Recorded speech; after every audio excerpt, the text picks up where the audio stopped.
Our next speaker is Roz Ward. I think she's going to come up to the lectern. Now, Roz co-founded and developed the Safe Schools Coalition Victoria at Trobe University from 2010 until March 2017. And Safe Schools Coalition Victoria was the first Australian program to specialise in supporting gender diversity and sexual diversity in schools.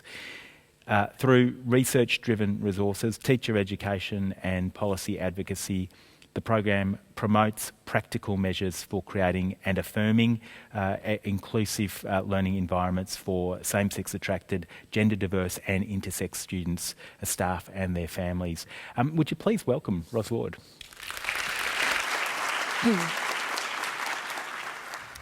Well, thanks for inviting me today, and really, I feel like the question's already been answered, the fundamental question of this panel by the speakers, and it's particularly great to have the voice of a young person who has lived a lot of these questions personally, and quite often we don't have that in the discussions around what's going on to support transgender children. We don't actually hear their voices, so it's really great that today we get to do that.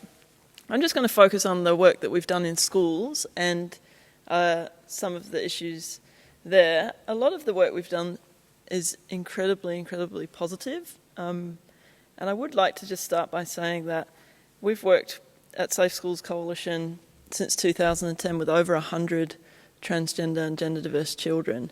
And those young people that I've had the privilege to meet and work with and their families are some of the most amazing people that we have in Victoria, I think. Some of the most amazing students that we have in our schools. Just incredible young people. And one of the things that frustrates me about some of these debates is that we've got young people who often for years have been self-advocates, who've been saying to their parents for years, this is who I am, this is who I am, this is who I am, this is who I am. They've developed skills, they've developed language, they've developed a real resilience that they've had to find of their own, a determination, a persistence, strategic ways of going, okay, they're not listening to me now, I'm going to try talking about it a different way, and maybe I'll try talking to my friends about it and see how they respond.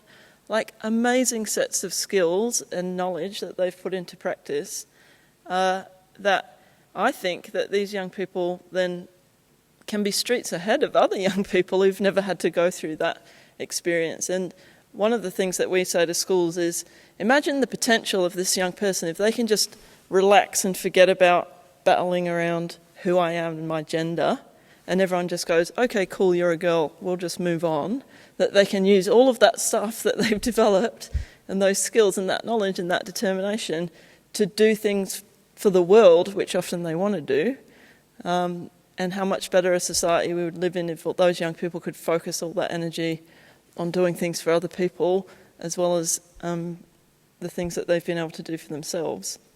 So it's kind of like, how can we unleash the potential of all these amazing children and young people by just doing really very simple things around them in their lives, just to say, yes, I agree with what you say, who you say you are, and that's pretty much it. That's pretty much what Safe Schools Coalition does. Really, in practice, is to transition everyone around a young person to know who they are. And that's really the hardest transition process, in a lot of ways, is what goes on in other people's minds around them. So schools have to transition to be able to support a young person to affirm, really, who they've always been and who they've always known that they are. Now, one thing in the debates about Safe Schools Coalition, a term that's been used is gender theory, which nobody really defines what that means in the debates. They just say, Roz Ward has a crazy gender theory, or, Safe Schools has some crazy gender theory. I just wanted to say in a legal context in this conference that we don't have a crazy gender theory. We just follow federal legislation on what gender identity actually is, which is written in the Sex Discrimination Amendment Act, which also includes recognition of gender identity that's neither male nor female, which often is the thing that really challenges people. When you have children in school saying, I'm not a boy or a girl. And we go, yeah, cool, that's great. And people go, no, that's not really a thing. It's a legal thing. It's a legally protected gender identity. So what are we going to do to support those children as well?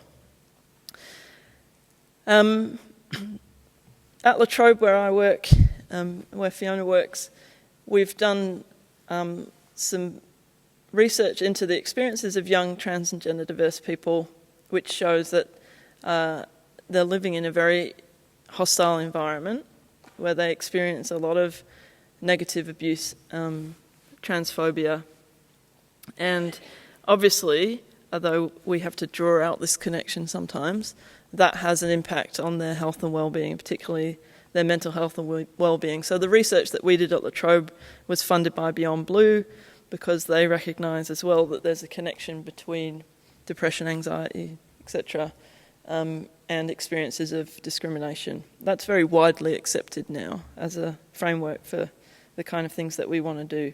And at school, young people are having pretty negative experiences overall, or have already been through school, or have dropped out of school having had negative experiences. So, very simple things that we do in schools to get teachers and other people in schools thinking about how we can be more inclusive about language is things like the day-to-day terms that are used, like girls and boys, ladies and gentlemen, referring to people constantly as girls and boys in groups and so on. And just to think, well, are there other terms and phrases that we can use? Again, there's been some sort of like crazy media discussion of you're not allowed to say girls and boys anymore, but it's not just about transgender and gender diverse children. It's actually about all children not being subjected to stereotypes about gender, so that girls don't have to feel annoyed every time a teacher says, oh, I need a strong boy to help me move this whatever. That it's kind of, how is that useful for boys to have to feel like they're always needing to be strong, or for girls to think that they're not considered strong, and for a young person who's sitting there thinking, I don't really feel like a boy or a girl, stop going on about boys and girls all the time. It's kind of better for everybody if we can start to evolve, I think, some of the language we use around gender in schools. So it's very, very simple stuff like this.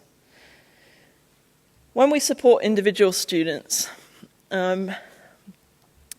we go through a step-by-step kind of support plan with the school, and I've put toilets at the top of it because generally that's the first thing people want to talk about, obsession with toilets, and it's something that comes up a lot, again, in the media and people's objections to things, that the idea of, which toilet are people going to use?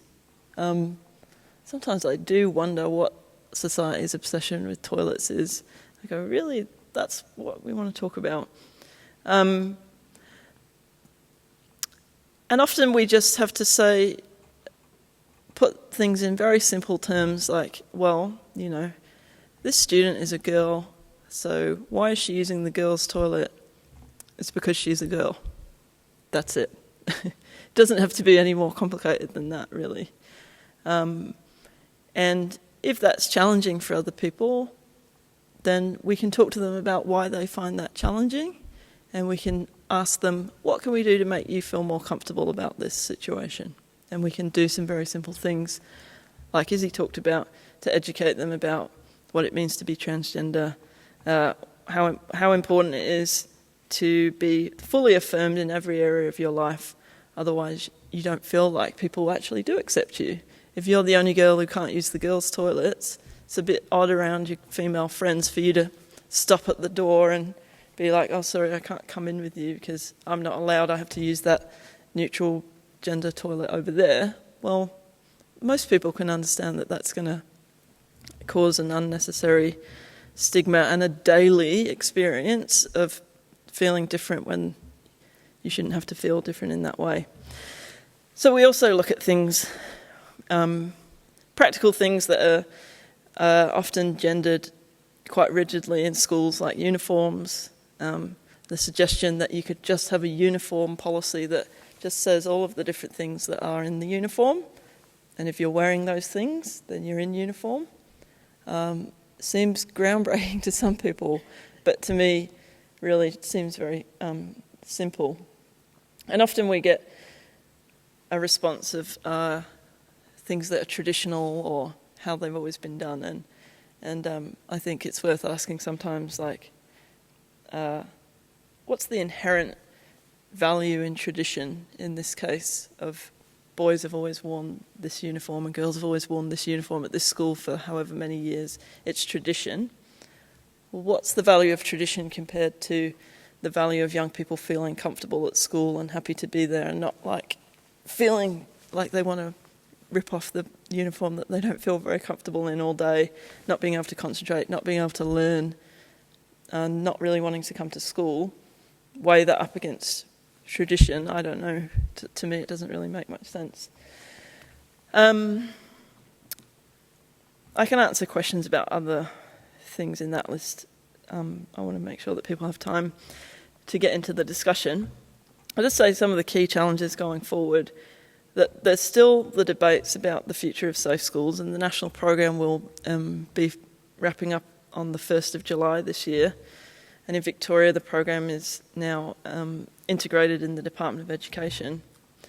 But the debates still continue, and what I think people don't realise is that every time there's an article in the newspaper about safe schools, or about me, or about the idea that we should or shouldn't talk about gender in schools, is that actually young people do have a sense of that debate. They know that that's going on, and it feels like a questioning of a really inherent part of who they are, and whether they're same-sex attracted, whether they're gender diverse, whether they're transgender. The idea that it's okay to have a debate about whether they even exist in the world, whether they're really allowed to be who they are, and whether it's okay or not to talk to other children about who they are, has led to a spike in referrals and calls to helpline and support services for young LGBTI plus people through the course of last year as these debates have gone on. And even in communities like Bendigo, where I know there's been a lot of debate publicly and in local politics about Safe Schools Coalition, people are often thinking that they're doing the right thing, engaging in these debates publicly, and not really thinking about the kids in schools in Bendigo who are legitimised in their homophobic and transphobic behaviour because they read something that a counsellor has just said, whatever homophobic thing, so they think they can go and say that in their school. And there's a lot of young people who are really being silenced and don't feel very good about it. Non-binary and gender-fluid identities, I think, are particularly challenging in the education environment because so much in a school is boys and girls.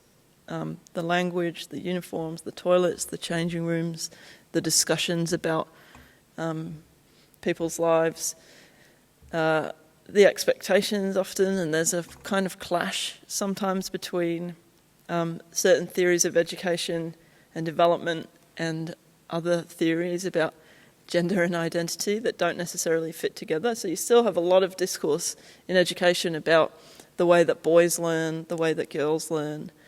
In fact, somebody told me the other day, which is kind of a funny story, that as a principal of an elite school was saying that they'd just been to this conference which was about boys and girls education, again, totally excluding anyone who fits outside of that, and probably not thinking about transgender young people, where he'd just heard this new theory that one of the reasons that boys learn differently to girls is because they don't have as much tissue around their bum, basically, which makes it harder for them to sit still for long periods. Whereas women have bigger bums, therefore they can sit still for longer, therefore they learn differently. And he wasn't even joking.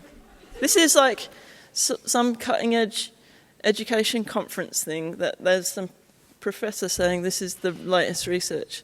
And you just go, wow, okay.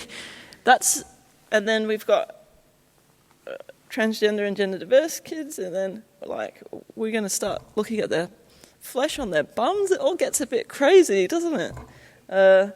When we can just kind of accept people for who they are and think about their particular learning needs, I guess. But I'm not a professor of education, so I don't know. Supporting students and families, I think it's really important that Safe Schools continues to do that, in spite of any controversy it might cause, because we know that with the families that I've had the pleasure of working with, it feels like a lot of the rest of the support they get is a little bit of a battle. And with Safe Schools, we just go straight away to, it's amazing that we can help you to be who you are, and we think you're amazing, and we think your school will get to a place where they think you're amazing too. And we don't need to hear your full life story. We just need to know how you want school to be, and then we're going to try and make that happen. And so I think if Safe Schools can continue to do that, or in other places anyone is available, it doesn't have to be called Safe Schools, we're not precious about it, that there are people who can sit with families, listen to children, and make sure that their school is not just a safe place, but a happy place for them to learn. And I'll just leave a few of these up on here in case you have a need for further support or information for yourself or for people you know. There's a few useful websites and places to go. Thank you.